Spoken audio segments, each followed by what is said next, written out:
Shalom Elohim, Bapak Ibu dan teman-teman terkasih dalam Tuhan Yesus Kristus. Puji Tuhan, kita berjumpa kembali dalam program Kesaksian Iman yang luar biasa ini. Saya berdoa Bapak Ibu dan teman-teman semua ya sehat, bahagia dan dalam perlindungan Tuhan yang sempurna, serta apapun yang dikerjakan dibuat Tuhan berhasil dan tentunya menjadi berkat besar bagi banyak orang. Terima kasih untuk dukungannya selama ini dan itu sungguh sangat memberkati kita semua. Puji Tuhan.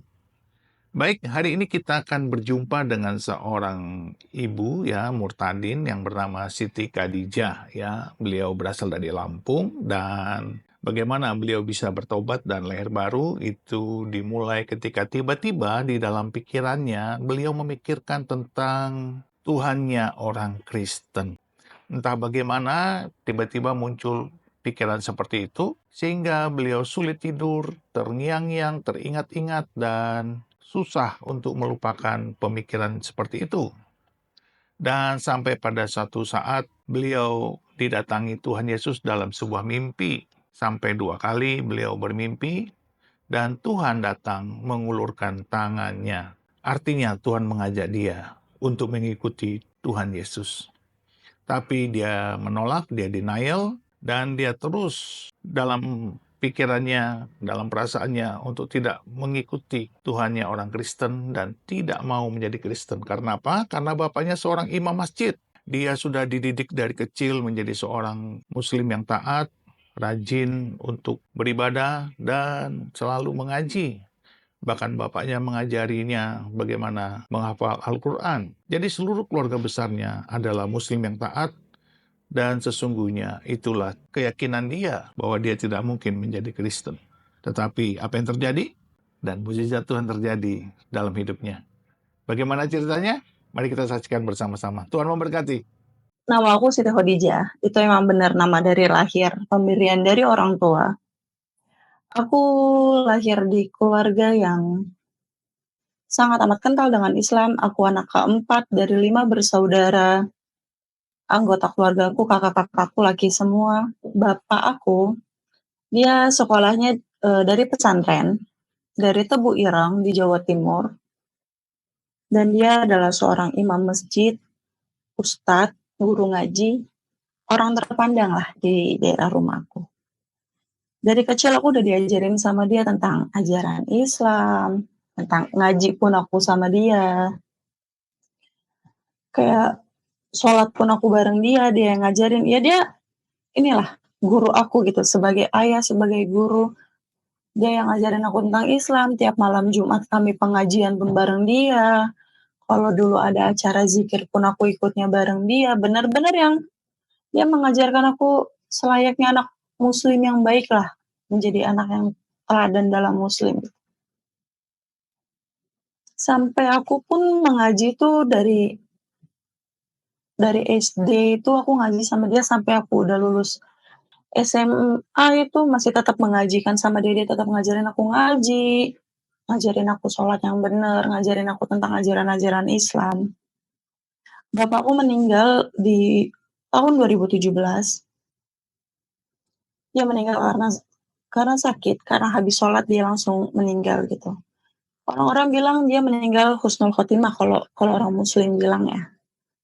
Tidak ada kepahitan setelah dia meninggal, semua berjalan lancar.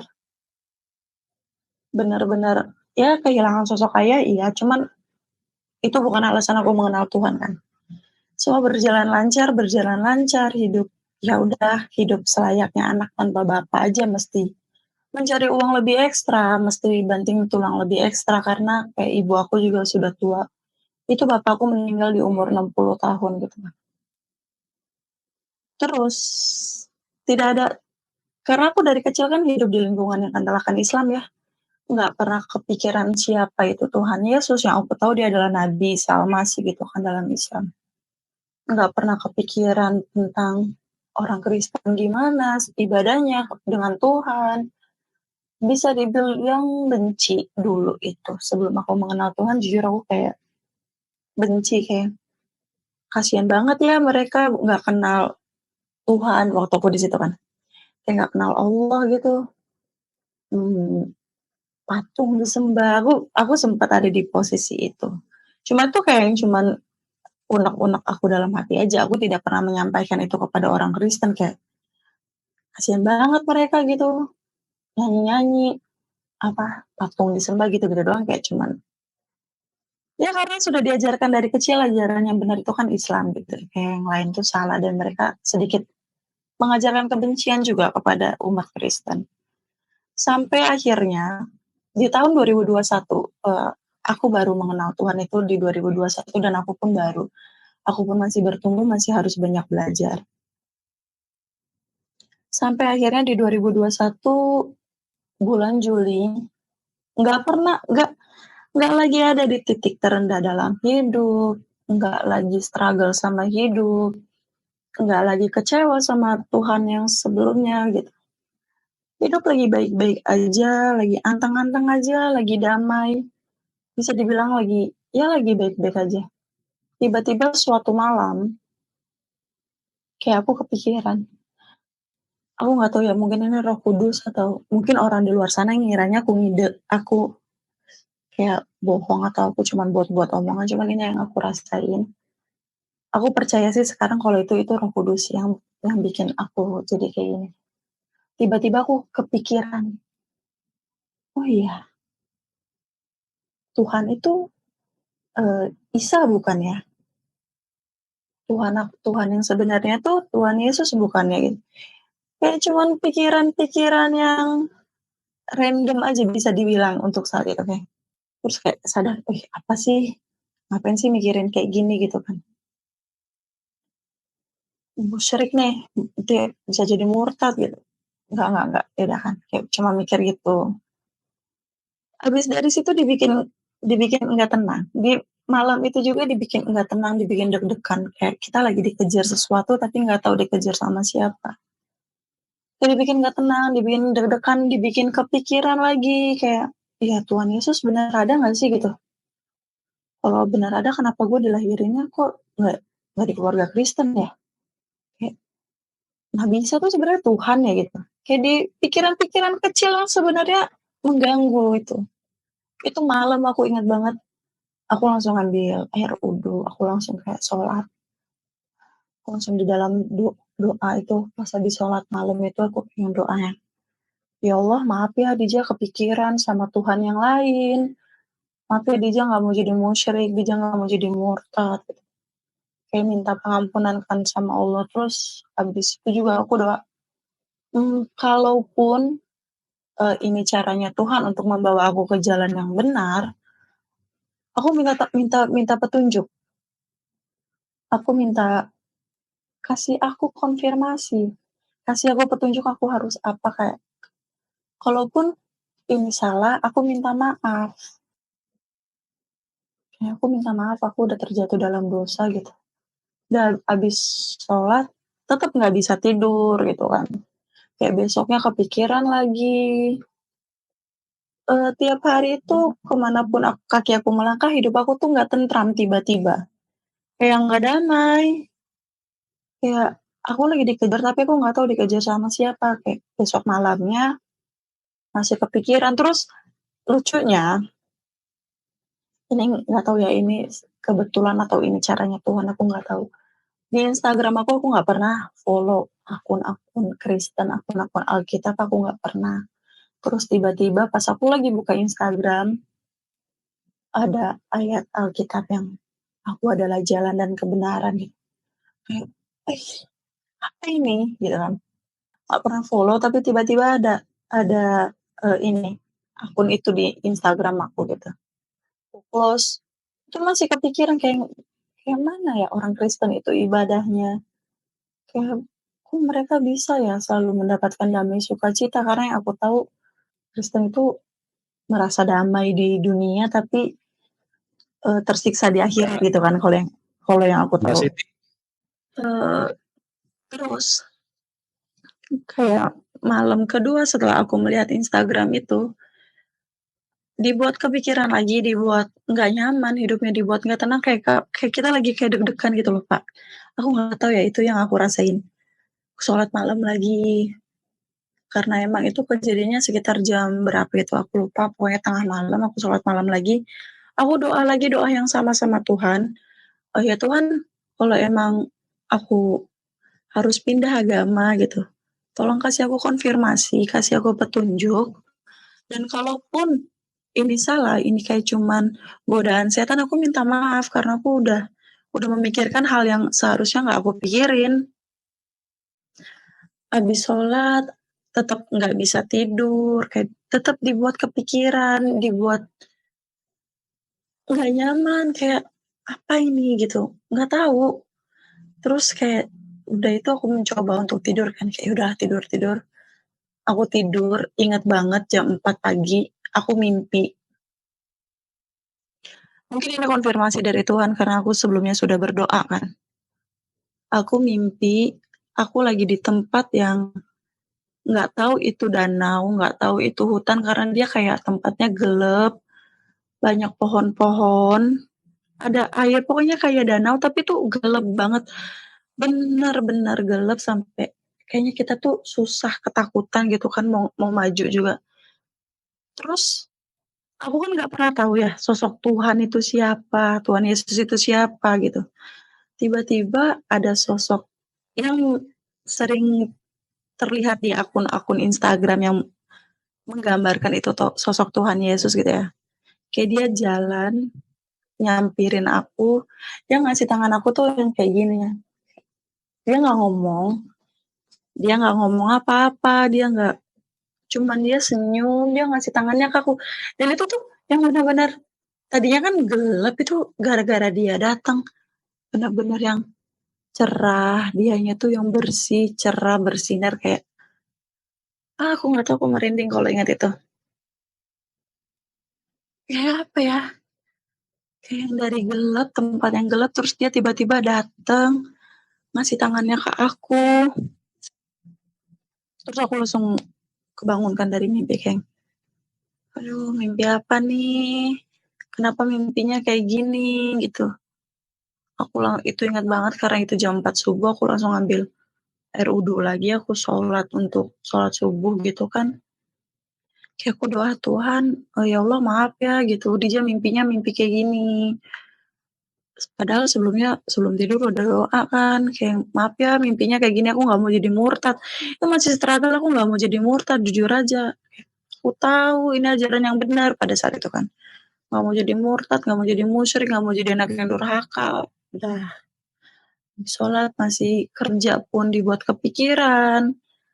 Mulai mulai mencari tahu, kayak mulai mencari tahu di Google, mulai download akun Alkitab di Play Store, di handphone gitu. Besoknya masih dengan hati yang nggak nyaman, masih dengan hati yang nggak tentram, masih dengan perasaan yang takut, yang deg-degan kayak lagi dikejar sesuatu, aku nggak tahu itu apa. Dibuat nggak bisa tidur, kayak dibuat orang yang gelisah gitu kan. Malamnya sebelum tidur pun aku kayak berdoa lagi, sholat lagi kayak, "Ya Allah tolong sih udah gitu, kalau emang harus menjadi pengikut Kristus, harus menjadi orang Kristen, ya udah tolong ini mah jangan gitu, nggak mau karena aku tahu ini itu salah," gitu kan. Dan terus kayak, "Mohon maaf, ampunin Dija, kayak karena Dija udah mikirin Tuhan yang lain selain Engkau," gitu kan. Habis sholat, habis doa, tetap nggak bisa tidur, dan pas aku tidur pun, aku dimimpi dengan hal yang sama, tempat yang sama, kejadian yang sama, di tempat yang gelap, di tempat yang aku nggak tahu itu apa, bisa jadi itu dunia kegelapan aku sebelum aku kenal Tuhan.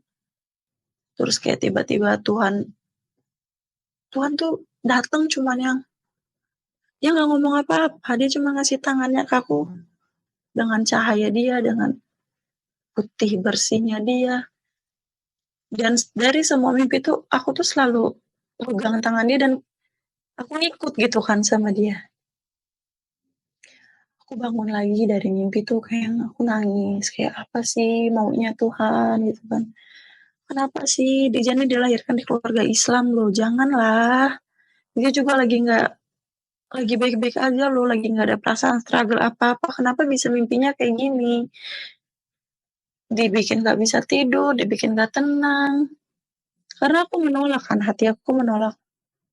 aku nggak mau gitu untuk menjadi pengikut Kristus. Walaupun aku udah dimimpin 2 kali, hati aku menolak, jadi aku ngerasa nggak tenang. Tapi, pada suatu kejadian, hati aku yang, "Oke deh Jah, kamu sudah disentuh sama Tuhan." Kalau bisa dibilang itu aku udah dijamah sama Roh Kudus, aku udah dipilih sama Tuhan. Mulai detik ini aku percaya Tuhan itu Tuhan sebenarnya Tuhan Yesus, dan Tuhan Yesus itu juru selamat aku. Detik hati aku meyakinkan itu yang perasaan gelisah, nggak bisa tidur, kayak lagi dikejar-kejar, deg-degan, ketakutan, itu yang benar-benar hilang, kayak ada beban di badan aku tuh yang dicabut gitu, kayak benar-benar damai, tiba-tiba aku kayak damai, anteng, tenang, tidur pun enak. Itu aku belum tahu komunitas, aku belum tahu bagaimana cara orang Kristen beribadah.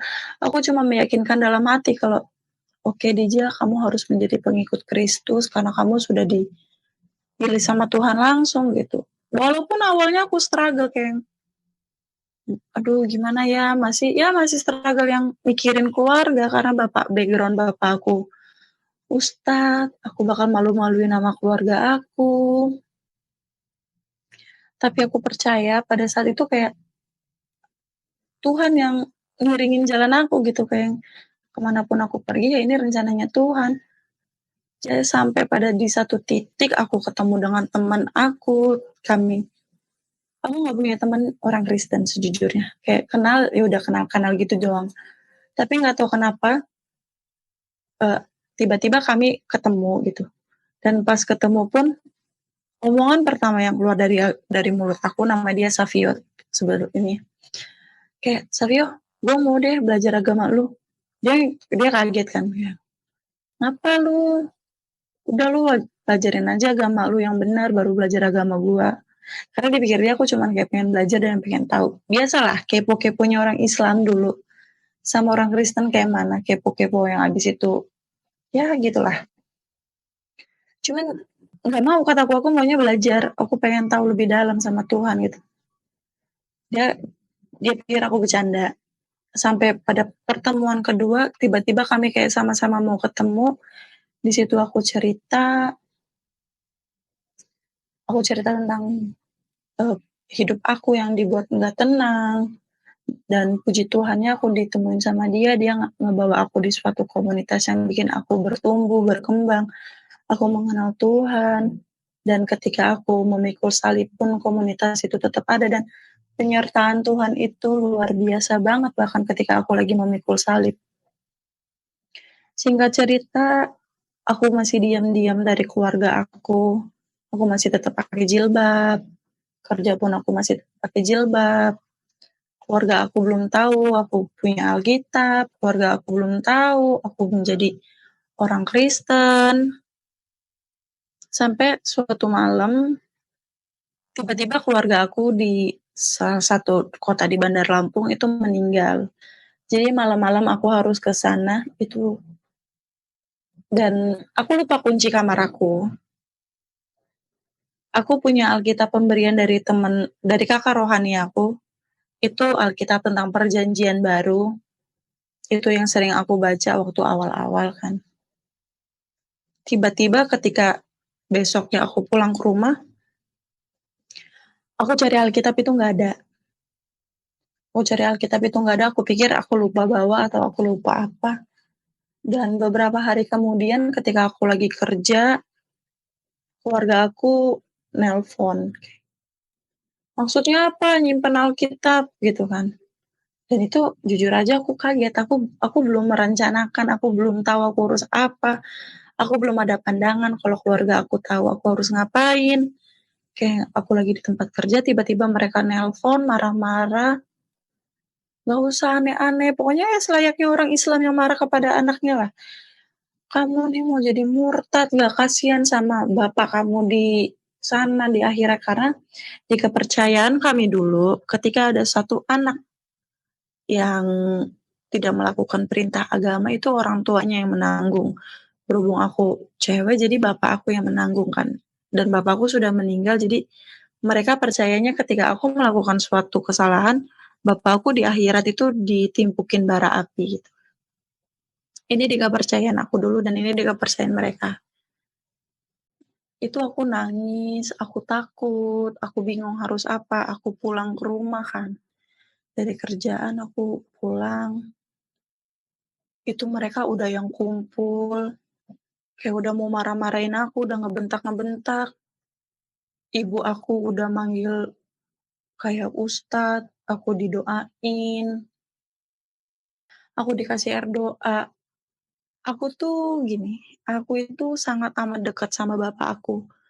Bahkan dulu waktu di Islam pun aku nggak mau melakukan suatu kesalahan ataupun dosa, aku berusaha untuk menjadi orang beriman karena aku tahu aku nggak mau bapak aku nanggung beban dosa aku di akhirat. Itu dulu ketika aku belum kenal Tuhan dan itu di kepercayaan aku kan.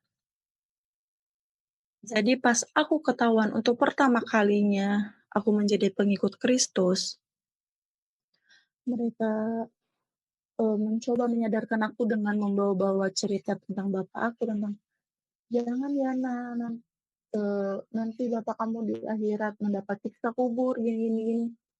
Tapi aku nggak tahu, mungkin karena aku sudah menerima Tuhan, Tuhan yang menurut aku paling benar, dan cuma Tuhan Yesus yang benar, aku nggak kepikiran untuk mikirin almarhum bapak aku. Aku yang orang sedekat itu sama bapak aku ketika ada orang yang ngait-ngaitkan masalah aku sekarang dengan bapak aku benar-benar yang nggak kepikiran dan itu nggak mempan di aku, kayak aku cuman diam kayak, "Enggak Tuhan, emang Tuhan Yesus yang benar, Dija berdoa Tuhan, kalau ini emang salib Dija siap nanggung." Yang di hati aku cuman, "Tuhan Yesus juru selamat, Tuhan Yesus itu Tuhan yang benar." Jadi mereka ngomong itu aku nggak ngedengerin sama sekali, mereka marah-marah, keluarga aku datang semua, bahkan yang dari Jakarta dateng, ngedoain aku, sampai aku kayak mau diruqyah, cuman aku nggak mau. Sampai aku nggak boleh kerja, itu salib pertama aku yang benar-benar sampai bikin aku down sih. Aku nggak boleh kerja, kayak aku nggak boleh kerja.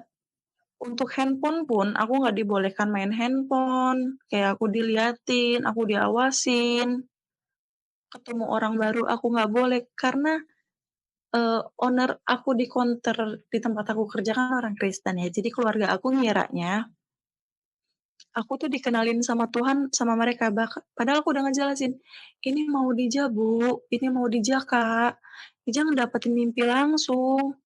Ya mereka tetep tetep nggak terima, mereka marah kayak membantah, "Siapa yang ngajak-ngajak? Nggak ada yang ngajak, ini emang bener maunya hati Dija," gitu kan. Karena aku yakin kalau aku diajak orang, pasti bakal nggak melekat segitunya gitu, tapi karena aku sudah merasakan sendiri hadiratnya Tuhan, aku udah aku percaya Tuhan karena atas dasar mau aku sendiri bukan ajakan, jadi aku nggak mau, bahkan kayak mereka yang ngedoain aku, itu benar-benar nggak mempan sama aku, benar-benar otak sama hati aku tuh cuman yang, "Nggak mau, aku cuma mau ada di jalannya Tuhan Yesus," gitu. Aku cuman mau Tuhan Yesus Kristus sekarang, aku nggak mau yang lain.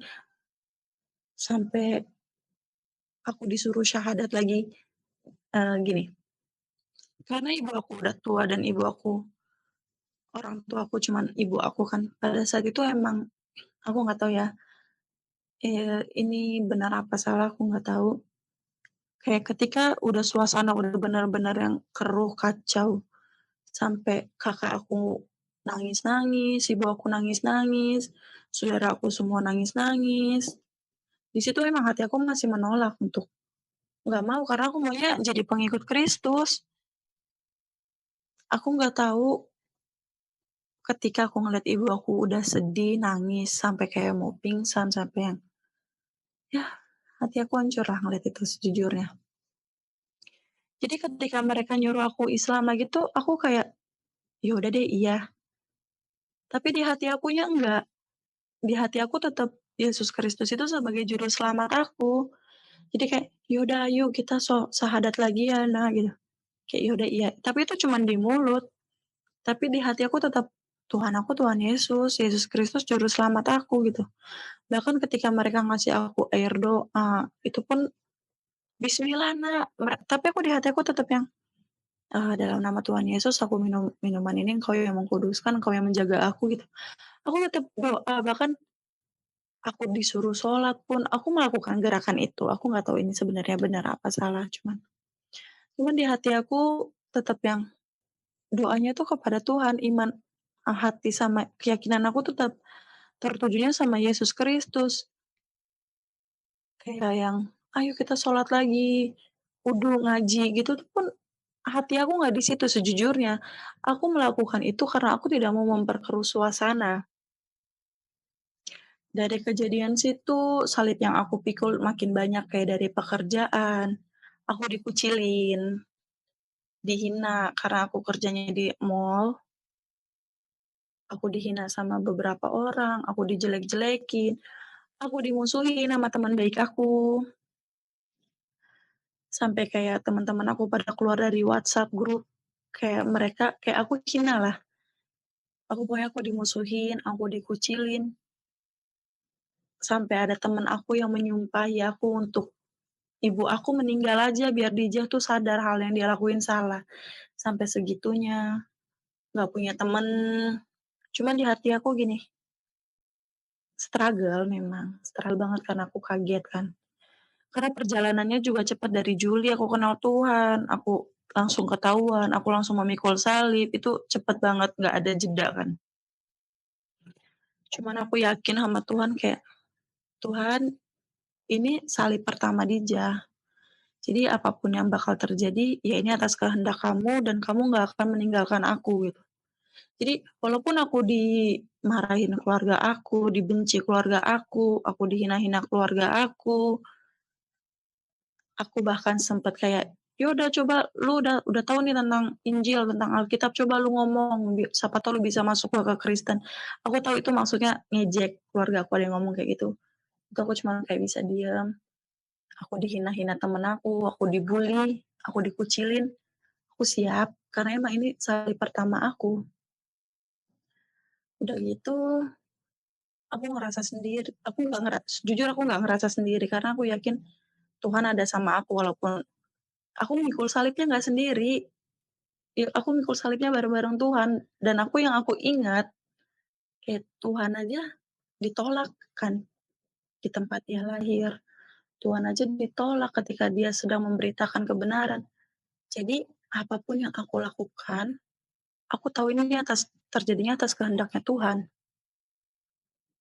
Seiring berjalannya waktu, aku mulai berani untuk memberitahu teman-teman kayak, ya Dija yang sekarang Kristen, kenapa gitu. Ini aku mulai memberanikan diri untuk Eee, karena aku nggak mau bersembunyi terlalu lama. Jadi aku mulainya dari lingkungan teman, karena jujur kalau untuk di lingkungan keluarga aku belum berani kan. Kayak masih harus banyak yang aku persiapkan kalau itu terjadi gitu. Di lingkungan teman aku mulai berani, kayak aku dibully, aku dikucilin tuh kayak, "Ya kenapa sih?" Gitu. "Ini kan jalan hidupnya aku. Kalian nggak akan ngerasain karena kalian nggak ngerasain, kalian nggak akan tahu karena kalian nggak ngerasain." Kayak mereka menghina aku berjumpa dengan Tuhan itu adalah mimpi, kembang tidur, itu adalah setan, itu adalah khayalan. Kayak aku yang, "Ya udah nggak apa-apa," gitu, aku cuman yang diem, "Nggak apa-apa." Cuman aku mulai sedikit-sedikit speak up ke teman-teman aku kalau ini jalan yang aku pilih. Beberapa teman-teman sudah pada tahu dan puji Tuhannya mereka sudah mulai bisa menerima aku kembali gitu. Bahkan orang yang menyumpahi untuk ibu aku meninggal pun kami sudah mulai dekat lagi dan dia sudah mulai, ternyata jalan yang ambil itu nggak salah loh. Karena jujur aja dulu itu aku orangnya yang sangat amat kasar, pergaulan aku nggak bener, ya kenakalan-kenakalan gitulah. Tapi semenjak aku mengenal Yesus Kristus, puji Tuhannya, kayak dari pola berbicara aku sama teman itu berubah, kayak lebih banyak kayak ada kalau aku mau berbicara kasar itu, kayak ada roh yang ngejaga, "Jangan Jah," gitu. Itu aku percaya itu Roh Kudus kan yang ngehalangin. Kayak mereka tuh, "Oh iya ya, berarti jalan yang Dija ambil itu benar." Dengan Dija menjadi Kristen, Dija menjadi jadi pribadi yang sangat berubah nih sekarang. Jadi pribadi yang jauh lebih baik. Sampai akhirnya aku lagi bertumbuh, aku lagi berkembang, aku lagi mencari tahu banyak tentang Kristen, aku lagi belajar banyak, sampai akhirnya kan aku udah punya Alkitab baru ya, karena jadi Alkitab aku itu, aku taruh di lemari paling belakang, di belakang bed cover, yang itu nggak akan ketahuan kalau kamu nggak buka bed cover-nya, kamu bongkar lemarinya, kamu nggak akan tahu kan. Sampai akhirnya karena setelah kejadian aku ketahuan yang pertama dengan keluarga aku jujur udah nggak punya privasi. Kayak kamar aku sering dicek, takut aku masih nyimpen, bahkan kayak catatan-catatan kecil di tembok itu dicabutin, ya benar-benar yang nggak punya privasi, kamar nggak boleh dikunci. Sampai akhirnya ketika aku lagi kerja, keluarga aku, kakak aku terutama dia yang nemuin ada Alkitab di dalam lemari aku dan dia langsung WhatsApp. Tapi karena aku sudah mengimani, aku sudah yakin sama Tuhan, aku menyerahkan seluruh hidup aku sama Tuhan. Pas kejadian kedua aku ketahuan, aku benar-benar yang enggak nangis, aku benar-benar enggak sedih, aku benar-benar enggak takut, aku cuman yang aku percaya ini jalannya Tuhan untuk aku memberitahukan kepada mereka gitu. Iya iya, itu punya Dijah gitu. Ya itu Alkitab Dijah, kenapa? Mereka marah kayak, "Ngapain masih nyimpen-nyimpen kayak ginian? Buang aja," kata dia, "apa mau dibakar?" Gitu-gitu. Dija Kristen loh sekarang, aku udah berani ngomong gitu. Dija Kristen loh sekarang, kenapa sih? Dija nggak jual diri, Dija nggak maling, Dija nggak narkoba, Dija cuman milih jalan yang menurut Dija benar. Itu mereka tetap nggak bisa terima, cuman ada kemajuan di hati aku kalau awal aku bersembunyi, kalau di awal aku pura-pura menjadi Islam lagi, tapi sekarang aku benar-benar yang nggak mau. Aku maunya mereka tahu kalau aku menjadi pengikut Kristus, walaupun mereka nggak bisa nerima sampai detik ini. Sampai kata ibu aku, sampai aku diusir, kayak waktu yang pertama pun aku diusir, yang kedua aku diusir dari rumah kayak, "Ya udah pergi aja dari rumah ini kalau kamu masih mau menjadi pengikut Kristus." Sedih, sedih karena ya sedih sebagai anak sama keluarga. Cuman aku yakin ini jalannya Tuhan, aku nggak akan diusir beneran kok. Tuhan akan selalu ada untuk aku gitu. Kayak ya udah, kalau aku diusir nggak apa-apa, yang penting aku tetap jadi pengikut Kristus. Sampai segitunya aku sampai nggak mikirin keluarga aku karena aku yakin sama rencananya Tuhan. Aku ceritakan sama ke teman-teman rohani aku, kayak mereka, "Ya udah kita pergi dulu yuk dari rumah, kita cari tempat aman dulu karena suasana di rumah lagi nggak kondusif." Tapi hati aku tetap mau yang pulang, pulang, pulang. Dan ketika aku pulang ke rumah pun kayak aku udah yang "Ngapain pulang?" gitu ya. Wah, ternyata mereka benar-benar marah nih. Aku pikir kayak mereka bisa nerima. Karena kan kita harus terus mengajarkan kasih kan. Jadi aku ngasih tahu ke mereka, aku ngasih pengertian lagi walaupun mereka jahat ke aku, walaupun mereka mencoba membuat aku nggak nyaman di rumah itu. Cuman aku yang tetap, "Ya udah nggak apa-apa, terus mengasihi, nggak boleh," gitu. Aku mau mereka itu melihat buah hasil aku setelah aku menjadi pengikut Kristus. Jadi apapun mereka yang mereka lakukan, bahkan ketika di kamar aku banyak sampah, aku tahu itu cara mereka untuk bikin aku nggak nyaman. Di kamar tidur aku ditaruh sampah banyak, itu aku yang kayak, "Tuhan, duh aku bisa kok, aku kuat." Aku tetap yang baik-baik aja ke mereka itu susah banget. Tapi aku mencoba gitu kayak, "Ya udah nggak apa-apa aku beresin sampahnya, aku yang tetap baik-baik lagi ke mereka." Sampai sekarang aku udah bisa naruh Alkitab aku di kamar tanpa mereka ngeganggu, itu udah sangat amat puji Tuhan, itu mukjizat banget bagi aku. Sampai ibu aku berbicara kayak gini, "Ya udah Nak, kalau emang ini jalan pilihan kamu, buktiin ya kalau jalan yang kamu ambil itu bener. Jangan sampai kamu salah pilih jalan, aku yang, "Wah, puji Tuhan, mukjizat banget. Selama ini aku berdoa untuk Tuhan melembutkan hati orang tua aku. Mereka belum percaya nggak apa-apa gitu, tapi minimal hati mereka lembut dulu untuk nerima aku." Itu mukjizat banget bagi aku, karena orang tua aku yang benar-benar kental sama Islam, bisa nerima sampai sampai ada kejadian aku sakit, aku masuk rumah sakit, aku kan nggak pernah ada waktu berdua ya ngobrol sama ibu. Ini aku bilang sekarang aku masuk rumah sakit juga mukjizat sih, karena kalau aku nggak masuk rumah sakit, aku nggak punya waktu berdua ngobrol sama ibu aku, dan dia dia nanya kayak, "Di hidup kamu masih ada nggak yang kamu tutup-tutupin dari ibu?" Aku ngebantah, "Nggak ada," karena kan aku udah bilang aku menjadi umat Kristen dan ibu sudah mengiyakan. Dan sekarang aku mengkonfirmasi lagi, aku ngasih tahu lagi kayak, "Dija udah beneran Kristen loh, Bu." Itu mukjizat banget bagi aku ya, karena di detik itu juga ibu aku yang aku ngeliat langsung mata dia yang, "Ya udah Nak, nggak apa-apa, Ibu ikhlas. Buktiin aja ke Ibu kalau yang kamu ambil itu bener ya, jangan salah pilih jalan."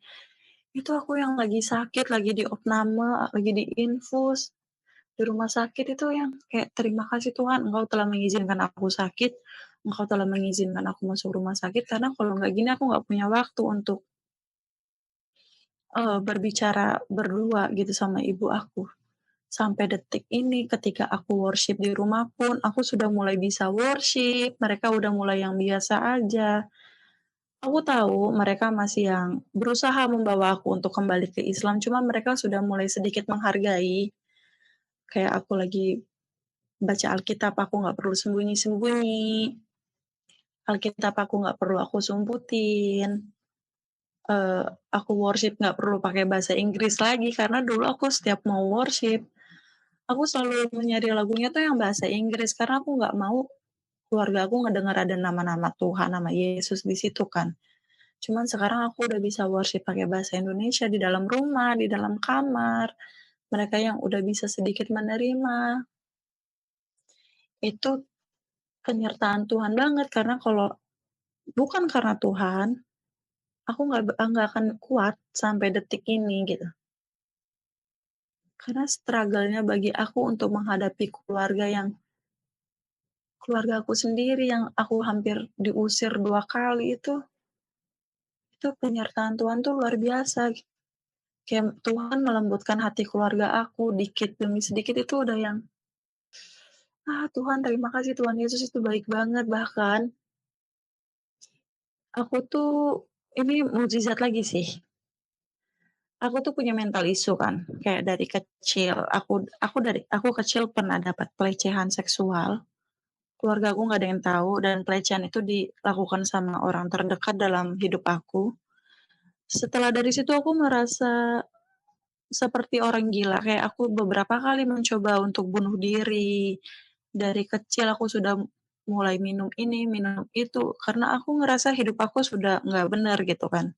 Kayak aku udah dilecehkan, jadi aku mencoba untuk beberapa kali bunuh diri, sampai, apa ya, sampai masuk rumah sakit pun udah pernah karena aku mencoba untuk bunuh diri, dan keluarga aku nggak ada yang tahu itu. Itu benar-benar tekanan buat aku, itu tuh benar-benar struggle sama hidup aku. Beberapa kali aku selalu menyakiti diri aku kayak dengan cara menyilet badan aku sampai ke berdarah atau apa. Sampai temen deket aku tuh tahu kalau aku nggak sehat, otak aku nggak bener gitu, nyampe yang beberapa kali mau berobat ke dokter, mau ke psikiater, psikolog itu aku selalu yang kayak, aku nggak mau, nggak apa-apa gitu, aku menikmati proses aku menyakitkan ini gitu. Tapi setelah aku kenal Tuhan, Tuhan Yesus ada di hati aku tahu di badan aku ini adalah bait Allah gitu. Aku nggak boleh ngerusakin, ini ada bait Allah di sini, aku nggak boleh menyakiti gitu. Tanpa perlu aku berobat, tanpa perlu aku ke psikiater, tanpa perlu aku ke psikolog, mental issue itu udah yang benar-benar hilang. Aku udah nggak pernah nyakitin diri aku udah nggak pernah mencoba untuk bunuh diri karena setiap ada orang yang kecewa sama hidup aku kayak di pertemanan, tiba-tiba ada satu orang yang kecewa sama itu aku langsung yang merasa, "Aduh lu nggak guna banget hidup lu gitu, ngapain lu guna, mending lu mati aja," gitu. Itu aku langsung kayak mencoba untuk bunuh diri. Aku udah dari kecil itu aku lakukan dari aku kecil nyampe beberapa bulan kemarin gitu. Tapi setelah aku kenal Tuhan yang benar, hati itu damai. Tiap hari yang aku rasain damai. Kemana kaki aku ngelangkah, damai sukacita itu ada. Aku nggak pernah khawatir sama hidup. Aku udah nggak pernah nyakitin hati diri aku udah nggak pernah mencoba untuk bunuh diri. Kayak aku merasa ada satu sosok yang ngejagain aku.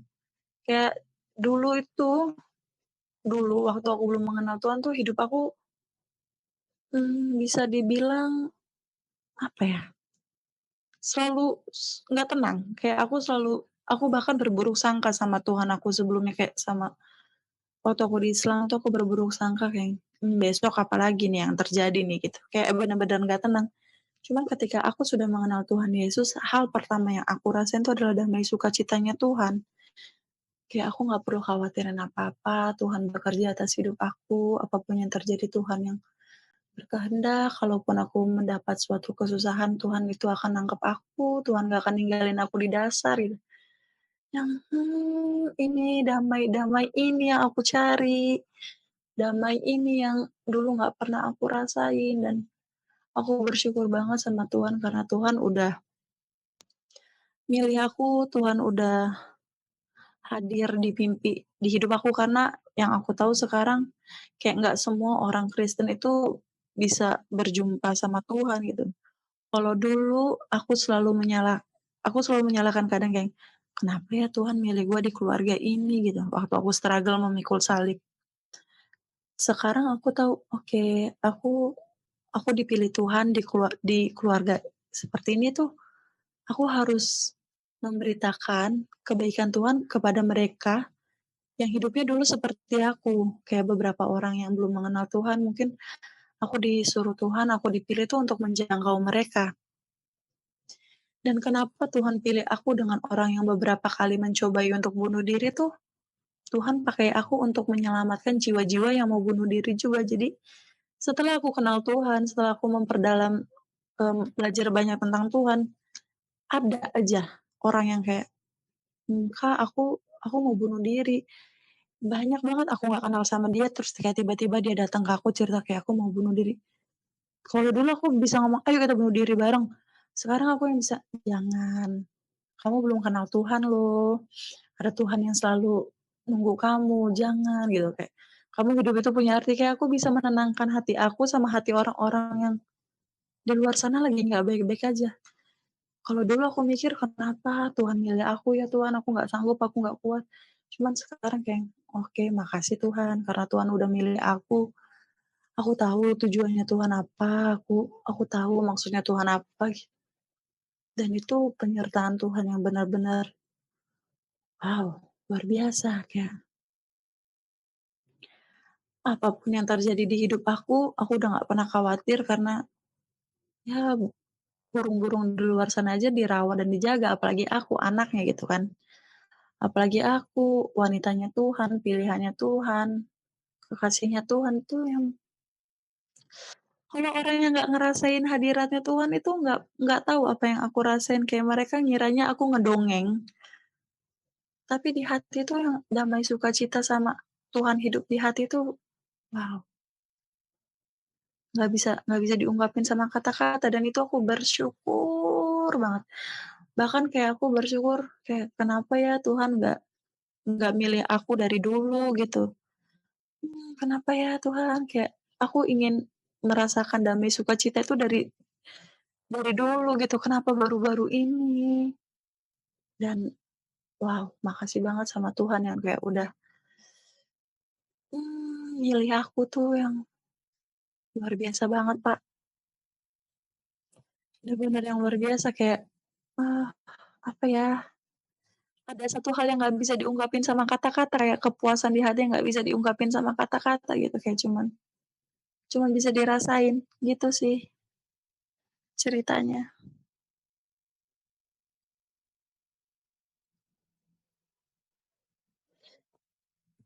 Puji Tuhan, puji Tuhan, puji Tuhan, walau apapun yang terjadi, siksaankah, aniayakah, buliankah, dan semuanya itu tidak membuat Ibu Siti Khadijah menjadi mundur, menjadi surut untuk mengikuti Kristus. Dan yang lebih heran lagi, beliau mengalami pemulihan hidup yang luar biasa. Beliau bukan hanya mengalami damai sejahtera dan sukacita yang tidak pernah dirasakannya sebelumnya dengan imannya yang lama, dengan agamanya yang lama, tetapi beliau disembuhkan dari traumatik akut ketika kecil beliau dilecehkan oleh orang terdekatnya.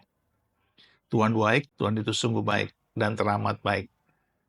Nah, Bapak Ibu dan teman-teman semua, saya percaya Bapak Ibu juga mengalami kasih Tuhan yang luar biasa, mengalami damai sejahtera Tuhan yang luar biasa, dan sukacita yang tidak terkatakan. Dan kita berbahagia telah diselamatkan Tuhan. Mari terus berdoa, terus percaya, terus setia, terus mengasihi jiwa-jiwa yang terhilang.